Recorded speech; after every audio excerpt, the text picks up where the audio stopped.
Now next, our aim is to find out an expression for the energy of the electron in an hydrogen atom. For this, we consider a hydrogen atom.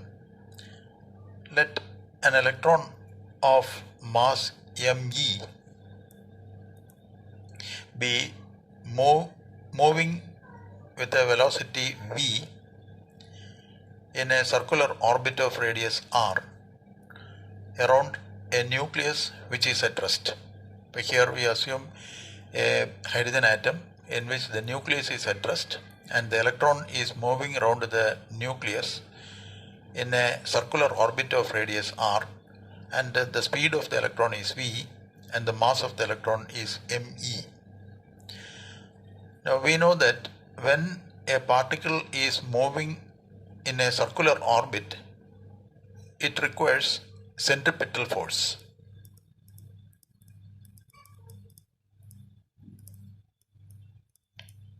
But here also a centripetal force is required. That centripetal force is equal to mev square divided by r. This is the centripetal force. M is the mass of the electron, v is the speed of the electron or velocity of the electron, r is the radius of the circular orbit. The centripetal force is equal to mev square by r. Now this force is provided by the attractive force between the electron and proton, or electron and the nucleus. Proton, the nucleus is positively charged and the electron is negatively charged. Therefore, they attract each other with a force. That force is called Coulomb force. Now here, the distance between the two particles is r. Therefore, the centripetal force is provided by the Coulomb force of attraction between the nucleus and the electron. The force of attraction can be taken as 1 by 4 pi epsilon 0 into one charge E into the other charge E, because the proton has positive charge, 1 unit of positive charge, which is E plus E, and the electron has negative charge, minus E. Therefore, E into E, magnitude of charge is E, and this charge is also E into E divided by the distance square, or r square. This is the Coulomb force, 1 by 4 pi epsilon 0 E into E divided by r square, where epsilon 0 is the permittivity of free space, which is a constant, and its value is 8.85 into 10 raised to minus 12 Newton raised to minus 1 Coulomb square meter raised to minus 2. This is the value of epsilon 0, and 1 by 4 pi epsilon 0 can be taken as a constant. That constant can be taken as k.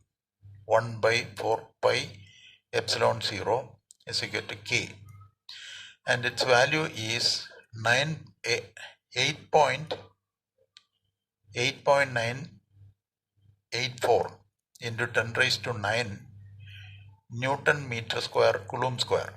This is Coulomb raised to minus 2. This is the value of k, which can be taken as a constant. Therefore, the centripetal force can be written as mev square divided by r is equal to k into E square divided by r square. This is equation number 3. But here E is the charge of the electron, r is the radius of the orbit, k is constant, me mass of the electron, v is the velocity of the electron. Now, from this we can find out an expression for the kinetic energy of the electron. The kinetic energy of electron is equal to T, which can be represented by the letter T, is equal to half mev square.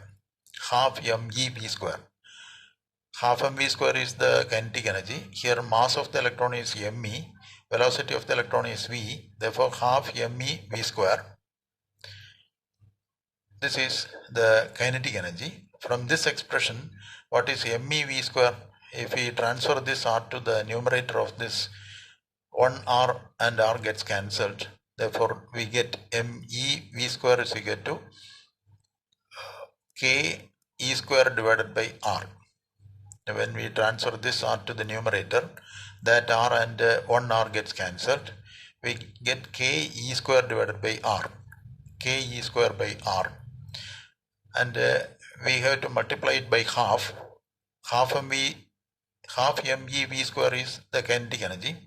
Therefore, from this we get half me v square, that is kinetic energy, is equal to half k e square by r, or k e square by 2r. This is equation number 4.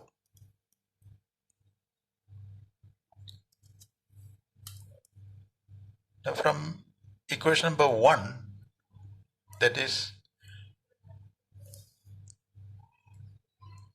equation 1 is me vr is equal to nh cross. We can find an expression for the velocity of the electron as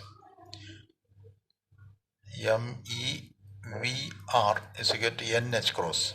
This is the first equation. From this, the velocity of the electron in the nth orbit can be taken as Vn is equal to nh cross divided by me into r. nh cross divided by me into r. The radius of the orbit can be taken as Rn, which is the nth orbit. The velocity of the electron in the nth orbit, Vn, is equal to nh cross divided by me into Rn. Now this is equation number 5.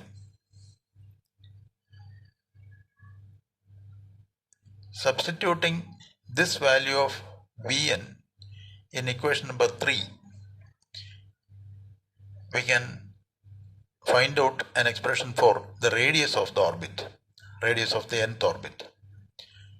Now put this value of V here, then me into V square, Vn square. Vn square is n square h cross square divided by me square Rn square. This is V square, me into V square divided by r. me V square divided by r is equal to k e square divided by r n square.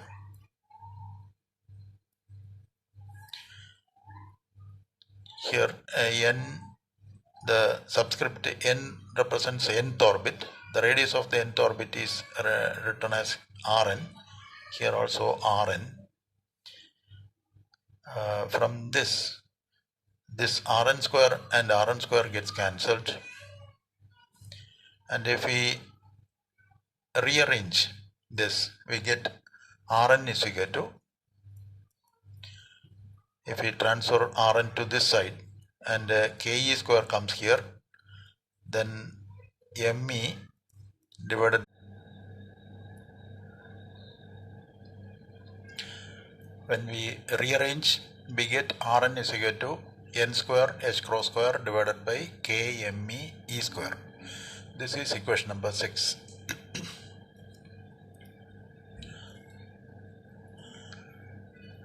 The state for which n is equal to 1 is called the ground state,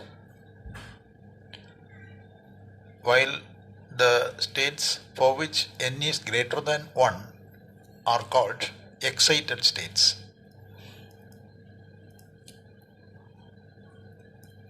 The state for which n is equal to 1 is called ground state.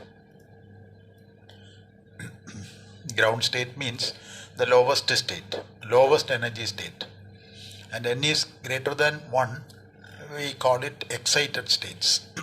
Excited states means the electron can get energy and move from the lower energy orbit to a higher energy orbit. That orbit is called excited orbits or excited states. The radius of the orbit in the ground state is called the Bohr radius.